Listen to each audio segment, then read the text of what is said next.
దినోత్సవ శుభాకాంక్షలు. మనం ఈ గణతంత్ర దినోత్సవాన్ని ఎందుకు జరుపుకుంటాము? మన రాజ్యాంగాన్ని ఎవరు ఎప్పుడు ఎందుకు రచించారు, మన రాజ్యాంగం యొక్క ప్రాముఖ్యత ఏమిటి అనే కొన్ని ముఖ్యమైన విషయాలను గురించి మనం ఈ వీడియోలో చర్చించుకోబోతున్నాం. మనం మొదటిగా చూస్తే మనం రిపబ్లిక్ డేని ఎందుకు జరుపుకుంటాము? 200 సంవత్సరాలకు పైగా బ్రిటిష్ పాలనతో మగ్గిపోయిన భారతదేశానికి 1947లో స్వతంత్రం వచ్చినప్పటికీ మన దేశం సంపూర్ణ స్వరాజ్యముగా అవతరించింది మాత్రం 1950 జనవరి 26న అని మనం తెలుసుకోవాలి. ఎందుకంటే ఆ రోజు ప్రపంచంలోనే అతి పెద్ద లిఖిత దృఢమైన రాజ్యాంగాన్ని డాక్టర్ బిఆర్ అంబేద్కర్ గారు మన కోసం రచించి ఏర్పాటు చేసిన రోజు. కాబట్టి రాజ్యాంగ దినముగా, సంపూర్ణ స్వరాజ్య దేశముగా మన భారతదేశాన్ని మనం జనవరి 26, 1950 నుండి భావించడం మొదలుపెట్టాము. ఆ రోజునే మనం రిపబ్లిక్ డే అంటే గణతంత్ర దినోత్సవంగా జరుపుకుంటున్నాము. మన భారత రాజ్యాంగ నిర్మాత అయిన డాక్టర్ బిఆర్ అంబేద్కర్ గారు తన అధ్యక్షతన ఏర్పాటు చేసిన డ్రాఫ్టింగ్ కమిటీ సారథ్యంలో 2 సంవత్సరాల 11 నెలల 18 రోజుల కాల వ్యవధిలో మన రాజ్యాంగాన్ని రచించడం జరిగింది. మన రాజ్యాంగం యొక్క గొప్పతనం ఏమిటంటే ప్రపంచంలోనే అతి పెద్ద లిఖిత రాజ్యాంగం మనదే. మన రాజ్యాంగంలోని ముఖ్యమైన విషయాలను మనం గమనిస్తే అసలు ఏ మాటతో మన రాజ్యాంగం ప్రారంభమవుతుందో తెలుసా?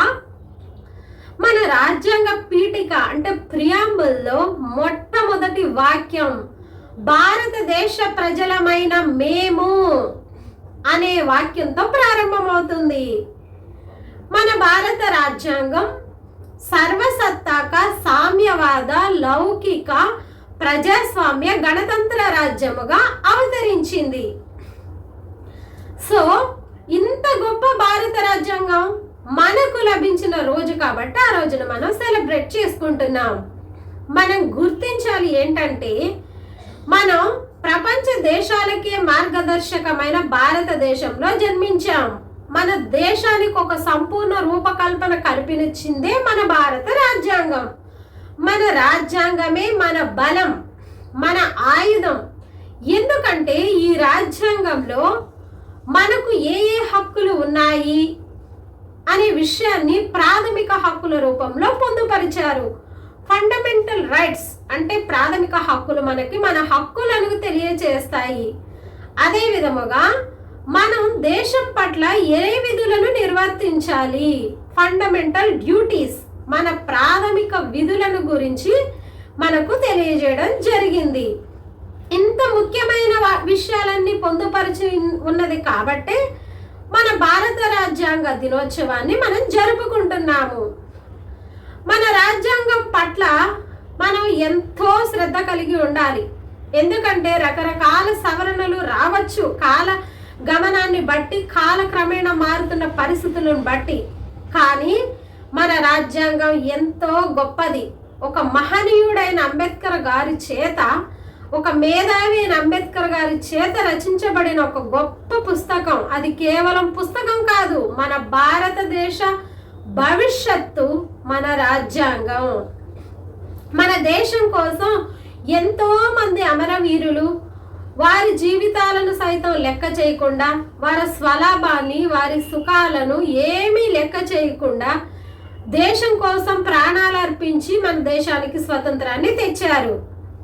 మనం ఎప్పుడైతే మన దేశం కోసం పోరాడిన అమరవీరులకు ఘనమైన నివాళి అర్పించాలి అనుకుంటామో, మనం ఎప్పుడైతే నిజమైన గణతంత్ర దినోత్సవాన్ని జరపాలి అనుకుంటామో మనకు క్లియర్గా అర్థం కావాలి. రిపబ్లిక్ డే అంటే జెండా ఎగరేసి ఒక చాక్లెట్స్, ఒక స్వీట్స్ పంచుకొని ఆ రోజు సెలవు దినాన్ని పాటిస్తేనే మనం గణతంత్ర దినోత్సవాన్ని చేయడమా? లేక మన దేశం కోసం అమరవీరులైన వారి జీవితాలను మనం జ్ఞాపకం చేసుకొని వారు మనకు అప్పగించిన బాధ్యతలు, రాజ్యాంగం మనకి ఏ బాధ్యతలు అయితే అప్పగించిందో మన దేశం పట్ల, మన తోటి వారి పట్ల మనం నిర్వర్తించాల్సిన బాధ్యతలను, మనం నడుచుకోవాల్సిన తీరును, ఇలాంటివి మనం సరిచేసుకుని పాటించినప్పుడే ఆ మహనీయులకు మనం అర్పించే గణనివ్వాలి అదే అవుతుంది. కాబట్టి మనం ఎంత గొప్ప దేశంలో పుట్టామో ముందు మనం గ్రహించాలి. మన భారతదేశం యొక్క గొప్పతనం తెలుసుకోవాలి. ఇప్పుడు మనం ఇలా ఉన్నామంటే, బానిసలుగా లేకుండా ఇంత స్వతంత్రంగా ఉండగలిగామంటే ఎన్ని త్యాగాలు ఉన్నాయో గుర్తించాలి. ఎంత గొప్ప రాజ్యాంగం మనకు ఉండటం వల్లే కదా మనం అందరం కూడా ఇలా జీవించగలుగుతున్నాము మన దేశంలో అనే కనువిప్పు మనందరికీ కలగాలి. మన దేశం పట్ల మనందరం మన కనీస బాధ్యతలను నెరవేర్చాలి అని నేను మనస్ఫూర్తిగా కోరుకుంటున్నాను. నాకు మిగతా వీడియోస్ చేసినప్పటికంటే నిజంగా ఈ రిపబ్లిక్ డేకో, ఇండిపెండెన్స్ డేకో, టీచర్స్ డేకో ఇలాంటి వాటి గురించి మాట్లాడేటప్పుడు నాకు ఒక తెలియని ఆనందం, ఒక సంతోషం వస్తుంది నా మనసులో. నిజంగా ఎంతో ఎంతో గర్వించాలి మనం మన దేశంలో పుట్టినందుకు. మనందరం కూడా రిపబ్లిక్ డేని ఏదో సంప్రదాయబద్ధముగా కాక నిజంగా మన జీవితాలకు అప్లై చేసుకొని రాజ్యాంగబద్ధంగా నడుచుకోవడానికి ప్రయత్నం చేద్దాం. అందరూ ఈ విధంగా పాటించాలని, మన దేశానికి మంచి గర్వకారణంగా నిలవాలని, ప్రపంచ దేశాలకు మన దేశం ఒక గొప్ప గుర్తింపుగా, ఒక గొప్ప మాదిరిగా, మంచి రోల్ మోడల్గా ఇండియా అనేది ఉండాలని మనస్ఫూర్తిగా కోరుకుంటూ మరొకసారి మీ అందరికీ గణతంత్ర దినోత్సవ శుభాకాంక్షలు తెలియజేస్తున్నాను. జై హింద్.